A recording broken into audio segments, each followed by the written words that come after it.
हैं जो पाकिस्तान सेलर्स में जॉब्स अनाउंस हुई हैं नेवी में बतौर सेलर्स की, उसके बारे में। तो इसका जो बैच 2025 की जॉब्स हैं वो अनाउंस हो गई हैं। आज की इस वीडियो में मैं आपको इसकी मुकम्मल तफसीलात देने वाली हूँ। कैसे अप्लाई करना है, कहाँ से अप्लाई करना है, कितनी तालीम वाले बच्चे अप्लाई कर सकते हैं, कितनी हाइट होनी चाहिए, कितनी एज होनी चाहिए, किस कैटेगरी में जॉब्स आई हैं, ब्रांचेस क्या हैं, जितने भी आपके माइंड में क्वेश्चंस हैं इंशाल्लाह आज के इस वीडियो में हम वो तमाम क्लियर करेंगे। तो चलें सबसे पहले देख लेते हैं। पहली जो ब्रांच है वो है टेक्निकल की, जिसमें मैट्रिक साइंस के साथ होनी चाहिए। 65% मार्क्स अगर आपके हैं, 65% मैट्रिक साइंस के साथ है तो आप इसमें अप्लाई कर सकते हैं टेक्निकल ब्रांच के लिए। और 16 से 20 साल एज हो और जो आपकी हाइट हो वो कम से कम 5 फुट 4 इंच होनी चाहिए। और जो आपका मैरिटल स्टेटस वो अनमैरिड हो आप, यानी शादीशुदा बच्चे टेक्निकल में नहीं अप्लाई कर सकते। उसके बाद एक और पोस्ट है जो है नेवल पुलिस की, जिसमें मैट्रिक साइंस भले आर्ट्स के साथ हो या साइंस के साथ हो तो आप कर सकते हैं। 60% नंबर चाहिए इसके लिए। 16 से 20 साल इसके लिए भी एज होनी चाहिए। 5 फुट 7 इंच इसके लिए हाइट चाहिए होगी और इसमें भी अनमैरिड कर सकते हैं। फिर एक और पोस्ट है मरीन की, जिसमें मैट्रिक साइंस मजमूई तौर पर 60% मार्क्स आपके होने चाहिए और इसमें 17 से 21 साल वाले बच्चे अप्लाई कर सकते हैं। 5 फीट 6 इंच इसके लिए हाइट चाहिए होगी और 6/6 आई साइट होनी चाहिए। ठीक है, तो इसमें गैर शादीशुदा कर सकते हैं, अनमैरिड इसमें अप्लाई कर सकते हैं। उसके बाद है नायब खतीब की एक पोस्ट, जिसमें मैट्रिक होनी चाहिए और इसके साथ जो आपकी उम्र की हद है वो ज़्यादा से ज़्यादा 35 साल होनी चाहिए, यानी 35 साल तक आप इसमें अप्लाई कर सकते हैं। 5 फीट 4 इंच इसके लिए हाइट होनी चाहिए। इसमें मैरिड और अनमैरिड दोनों अप्लाई कर सकते हैं। उसके बाद नेक्स्ट पोस्ट है जी शेफ़ की। शेफ़ के लिए मैट्रिक वाले बच्चे अप्लाई कर सकते हैं। 50% नंबर होने चाहिए। मैट्रिक भले साइंस हो या आर्ट्स हो, दोनों कर सकते हैं। 16 से 20 साल इसके लिए एज होनी चाहिए और हाइट 5 फीट 4 इंच होनी चाहिए। और जो अनमैरिड हैं वही इसमें अप्लाई कर सकते हैं। म्यूजिशियन की पोस्ट है, जिसमें मैट्रिक साइंस और आर्ट्स वाले बच्चे अप्लाई कर सकते हैं। 50% अगर आपके मार्क्स हों तो। और इसके लिए जो एज चाहिए होगी वो 16 से 20 साल चाहिए। आपकी हाइट कम अज़ कम 5 फीट 7 इंच होनी चाहिए और गैर शादीशुदा इसमें अप्लाई कर सकते हैं। उसके बाद है एमटीडी या ड्राइवर की पोस्ट। इसके लिए मैट्रिक साइंस या आर्ट्स वाले बच्चे इसमें अप्लाई कर सकते हैं और इसके लिए 18 से 24 साल एज चाहिए और जो आपकी हाइट हो वो 5 फीट 4 इंच होनी चाहिए। शादीशुदा गैर शादीशुदा दोनों इसमें अप्लाई कर सकते हैं। फिर एक और पोस्ट है जो कि है सैनिटरी वर्कर की, जिसमें मिडिल पास लोग अप्लाई कर सकते हैं। 17 से 21 साल इसमें एज लिमिट चाहिए और जो हाइट हो वो 5 फीट 4 इंच होनी चाहिए। ये गैर शादीशुदा लोग इसमें अप्लाई कर सकते हैं। फिर एक पीटी ब्रांच है। पीटी ब्रांच में भी मैट्रिक साइंस या आर्ट्स के साथ होनी चाहिए और 60% नंबर्स होने चाहिए। इसके साथ आप किसी भी खेल में आपकी जो है वो स्किल्स होनी चाहिए या इसके साथ आप की प्रोफिशेंसी होनी चाहिए और स्कूल सर्टिफिकेट हो आपका तो आप इसमें कर सकते हैं। और इसमें जो आपकी है एज है वो 16 से 20 साल हो और जो हाइट है वो 5 फीट होनी चाहिए, 5 फीट 6 इंच।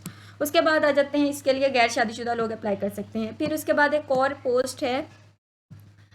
पोस्ट है जो कि है डायरेक्ट एंट्री सेलर की। डायरेक्ट एंट्री सेलर ब्रांच है, आईटी ब्रांच। इसमें वो बच्चे कर सकते हैं जिन्होंने डीएई किया हुआ है और उनके मैट्रिक साइंस के साथ 65% मार्क्स हैं। डीएई में कम से कम 50% नंबर हैं। आईटीटी कैटेगरी है और इसमें 18 से 22 साल तक जिनकी एज है वो कर सकते हैं अप्लाई और 5 फीट 4 इंच इसके लिए हाइट चाहिए होगी। मैरिड अनमैरिड दोनों अप्लाई कर सकते हैं। उसके बाद नेक्स्ट एक पोस्ट है डीएई की, जिसमें ये भी एलआईटीटी वालों के लिए है। इसमें 50% नंबर चाहिए होंगे और इसके लिए 5 साल का एक्सपीरियंस होना भी ज़रूरी है। और इसमें भी 22 साल से 27 साल तक अगर आपकी एज है तो आप इसमें अप्लाई कर सकते हैं। फिर 5 फीट 4 इंच आपकी हाइट चाहिए होगी और मैरिड अनमैरिड दोनों अप्लाई कर सकते हैं। मैट्रिक साइंस 65% मार्क्स चाहिए होंगे अगर तो आपने करना है आईटीए ब्रांच में। और डीएई के लिए डीएई में आपके 50% नंबर होने चाहिए। कम से कम आपका 10 साल का तजुर्बा होना चाहिए, एक्सपीरियंस अगर आपका है तो आप इसमें अप्लाई कर सकते हैं।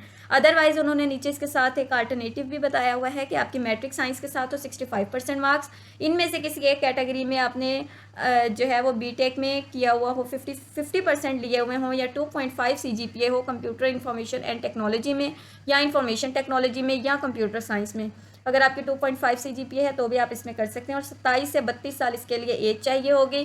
5 फीट 4 इंच इसके लिए हाइट चाहिए होगी और जो शादीशुदा है और गैर शादीशुदा दोनों इसमें अप्लाई कर सकते हैं।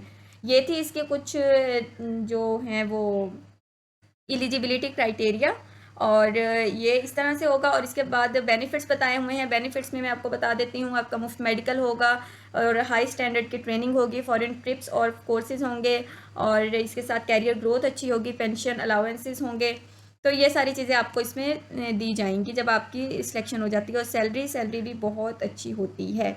उसके बाद अब मैं आपको इसको अप्लाई करने का तरीका बता देती हूँ। अप्लाई करने के लिए आपने इसकी ऑफिशियल वेबसाइट पर जाना होगा। पाक नेवी joinparknavy.gov.pk लिखेंगे गूगल पर तो आपके पास ये वेबसाइट ओपन होगी। यहाँ पर आएंगे, ये देख सकते हैं आप सेलर्स पर आए, रजिस्टर नाउ पर क्लिक करेंगे। उसके बाद आपके सामने ये वेबसाइट ओपन हो जाएगी। यहाँ से आपने अप्लाई करना होगा। ये देख सकते हैं ये फॉर्म जैसे आपके पास ओपन होगा। यहाँ से आपने सेलर बैच ये करना होगा, इस पर जाएं। फिर उसके बाद यहाँ से जिस पोस्ट के लिए आप एलिजिबल हों पहले एडवर्टाइजमेंट को रीड करें। और उसके बाद मेरीन के लिए, जैसे फॉर एग्जांपल अगर कोई बच्चा मेरीन के लिए एलिजिबल है तो वो सिलेक्ट करेगा। उसके बाद यहाँ से आपने अपना टेस्ट सेंटर सेलेक्ट करना होगा, कहाँ पर आप टेस्ट दे सकते हैं ईजिली। जैसे अगर कोई बच्चा है वो हैदराबाद से है तो वो अपना टेस्ट सेंटर चूज़ करेगा हैदराबाद, क्योंकि उसके नज़दीक होगा।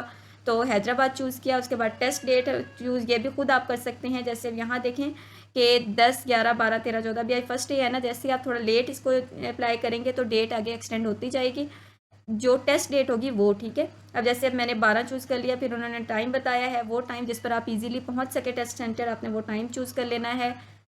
तो उसके बाद ये देख लें नीचे उन्होंने बता दिया है कि ये सारी रिक्वायरमेंट्स अगर आपकी कंप्लीट हैं तो आप इसमें अप्लाई कर सकते हैं। यहाँ पर अगर आपका कोई है ऐसा कि नेवल वार्ड या पीएन शहीद तो कर दें, अदरवाइज़ नॉट एप्लीकेबल करेंगे आप।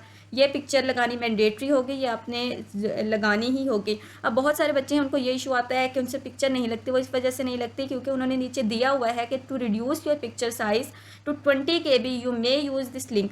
अब देखें अगर किसी बच्चे की पिक्चर नहीं लग रही तो वो यहाँ से रीसाइज पिक्चर के ऊपर जाए। यहाँ पर जाने के बाद सिंपल आपने यहाँ पर अपनी पिक्चर अपलोड करनी होगी। यहाँ से साइज़ कम या ज़्यादा करके आप अपनी पिक्चर को का साइज़ उतना कर सकते हैं जितना उन्होंने डिमांड किया है, ठीक है। यहाँ से आपने पिक्चर अपलोड करनी होगी। उसके बाद आपने अपना यहाँ पर नेम लिखेंगे, CNIC पुट करेंगे, father name, father CNIC, gender, marital status, ये सारी चीज़ें, domicile, date of birth, address, सब चीज़ें आपने लिखनी है। और कोई मिस्टेक नहीं होनी चाहिए, कोशिश कीजिएगा कोई सिंगल मिस्टेक भी ना हो, स्पेशली आपके और आपके बाबा के CNIC में। उसके बाद आपने यहाँ से अपनी डिग्री चूज़ करनी है, बोर्ड और ऑब्टेन मार्क्स, तो आपकी रजिस्ट्रेशन हो जाएगी। बहुत आसान प्रोसीजर है, आप यहाँ से अपनी रजिस्ट्रेशन कर सकते हैं। और रजिस्ट्रेशन की जो लास्ट डेट है वो मैं आपको बता देती हूँ, ये एडवर्टाइजमेंट के ऊपर लिखी हुई है। इसकी लास्ट डेट है 18 मई से 1 जून तक आप इसमें अप्लाई कर सकते हैं, यानी 1 जून इसकी लास्ट डेट होगी। और इसके बाद जो इसमें अप्लाई करने के लिए जो सिलेक्शन सेंटर है, अगर आपको कोई भी इशू आता है तो आप इनके सिलेक्शन सेंटर विजिट कर सकते हैं। सिलेक्शन सेंटर इनके हैं एबटाबाद में, पेशावर, हैदराबाद, खजदार, डेरा इस्माइल खान, उसके बाद रावलपिंडी, रहीमिया खान, सक्खर, सवात, सियालकोट, शहीद, बेनज़ीराबाद, फिर फैसलाबाद, कराची, खारियाँ, गिलगित, गवादर, लाहौर, मुल्तान, मुजफ्फराबाद, इन जगह पर इनके सेंटर है, इन सिटीज़ के अंदर। तो आप यहाँ पर कांटेक्ट जाकर भी कर सकते हैं अगर आपको कोई भी इशू आता है। ये थी इसकी डिटेल्स। उम्मीद करती हूँ कि आपको क्लियर हो गया होगा। फिर भी अगर आपका कोई सवाल हो आप मुझसे कमेंट सेक्शन में पूछ सकते हैं। मुझे अपनी दुआओं में याद रखिएगा। एक और चीज़ मैं बताती चलूँ कि ये जॉब सिर्फ मेल्स के लिए हैं, फीमेल्स के लिए ये जॉब्स नहीं है।